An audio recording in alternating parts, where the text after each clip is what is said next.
ګوري قرآن د الله د لوري د دې امت دپاره عظیم نعمت دی او دا د مسلمان دپاره یو غټ دولت دی چې د ده په لاس کې دی. د بده مرغه نن موږ قرآن ته شا ګرځولي د قرآن په ټوله ورځ کې نیمه سپاره تلاوت نسي کولی، یو پاو تلاوت نسي کولی، ټوله ورځ به کاروبار ته دنیا ته ورکړي وي. الله را سیر دی، جماعت پاته دی، د قرآن تلاوت پاته دی، اخر به څه کوې؟ هلته به بیا په ځان باندې پوه سې چې تا په قبر کې کښېږ دی قریبان د سره روان سي، بیا به تا ته درک وکړي چې دا دنیا مې چا ته ګټل، دا دونې وخت مې دنیا ته ورکړی و، لمانځه ته مې نه ورکړی، د الله سپېڅلي کتاب ته مې نه ورکړی چې د هغه په تلاوت کې حلاوت دی، د هغه په تلاوت کې خوند دی. ګورې عزیزانو، د قرآن تلاوت ډېر کوئ. قرآن ډېر عظیم دولت دی د خدای د لورې. څومره چې تلاوت کوې هغومرې ستا په زړه کې ځای نیسي او د قرآن تلاوت د قیامت په ورځ ستا دپاره د شفاعت سره ګرځي. خاص کر ماښام چې بېدېږې د قرآن تلاوت کوه، سهار راکښېنې تلاوت کوه. نن سبا خو دا ځوانان ماښام خوب په ټلیفون باندې کوي، ماښام چې بېدېږي په فیسبوک اخته یا چا سروز لګولی، ګانا یې لګولی، غزل یې لګولی، په دې باندې بدا. دا حدیث دی د قیامت په ورځ به بنده په هغه حال کې راپورته کیږي په کوم حال کې چې مړ سوی وي، بیا به الله ته کوم جواب ورکوي؟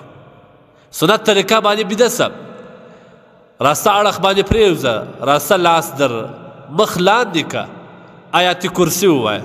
دغه آیات کرسی د قرآن یو څو آیات، یو اوږد آیات دی، دا د ټولو قرآن عظیم ترین آیات دا دی. حدیث کې راځي ابی بن کعب رضی الله تعالی عنه څخه روایت دی، وایي دی نبي علیه الصلوة والسلام څخه پوښتنه وکړل چې د قرآن در ټولو عظیم آیات کوم یو دی؟ ول ده راته وویل د ابی بن کعب لقب ابو المنذر، چې قسم دې وي ای ابو المنذره، قسم دې وي په هغه ذات باندې چې د هغه په قبضه کې زما روح دی،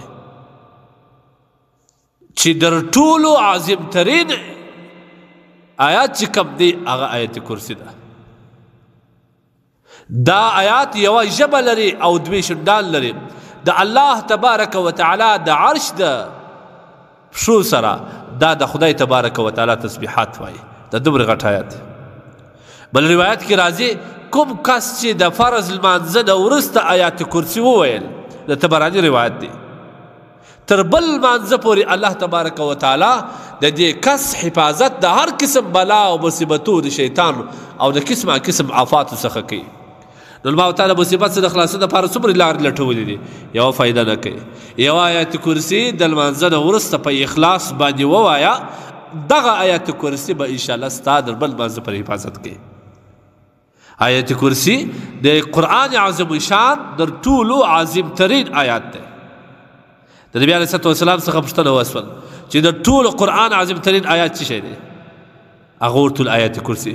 بیا ورته ویل په قرآن کې کوم آیات دی چې د هغه آیات په ویلو سره په تلاوت سره فایده ته د ځان دپاره هم خوښوي، د امت دپاره هم خوښوي، چې ډېره فایده لري. نبي کریم صلی الله علیه وسلم ورته وفرمایل د سوره بقرې آخري آیات دا د الله تبارک وتعالی د عرش لاندې، د دې ټول د عرش لاندې د خدای تبارک وتعالی تسبیحات وایي، او د دنیا او آخرت بالایي خوشنودي فرحت چې کوم دی هغه په دغه آیات کې دی. دا ډېر وایست. موږ خو ماښام بېدېږو، په کوم حالت کې بېدېږو؟ الله دې پر موږ رحم وکړي. یوه آیت کرسي ووایه، سهار وختي راکښېنه یوه آیت کرسي ووایه، دا په یاد ساتئ، دا قرآن آیات دی، یو آیات دی د سوره بقرې آخر آیات دی. الله لا اله الا هو الحي القیوم لا تأخذه سنة ولا نوم، آخره پورې. یو بل روایت کې راځي نبي علیه السلام فرمایي چې آیات کرسی دا د ټول آیاتو سردار دی.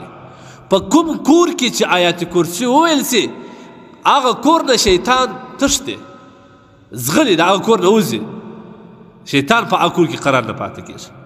نو لهذا پکار دا ده چې قرآن تلاوت وکړو. قرآن عظیم نعمت دی، خاص کر د آیت کرسی تلاوت مه یاروئ، دا ډېر غټ فضیلت والا آیت دی ډېر. بل روایت کې خو لا دا هم راځي چا چې آیات کرسی وویل د ده د جنت په مابینځ کې یو شی چې کوم دی هغه مرګ دی، چې مرګ رالی دی به الله جنت ته داخلوي.